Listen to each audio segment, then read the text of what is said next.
Mä oon Anna, mä oon laulunopettaja ja teatteri-ilmaisuohjaaja ja teen muutenkin paljon erilaisia töitä musiikin ja teatterin parissa. Opettamisessa parasta on se, että mä en voi koskaan tietää, että minkälainen tunti on tulossa. Tai vaikka mä suunnittelisin tunnit, mä en voi koskaan päättää, että tämä on nyt se, mitä me opitaan tai löydetään tai tutkitaan, vaan jokainen kerta ja jokainen oppilas on erilainen ja se on musta hienointa.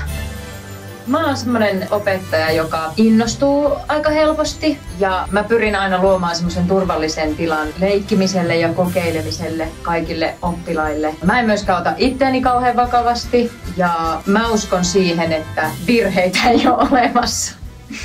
Mä tykkään pyöräillä ja käydä salilla ja muutenkin liikkua ja sitten mä teen paljon käsitöitä ja ristikoita ja luen mammuteista. Tämän hetken levybiisi on joko Jonan Tähti ei voi omistaa tai sitten The Notebook-musikaalista My Days.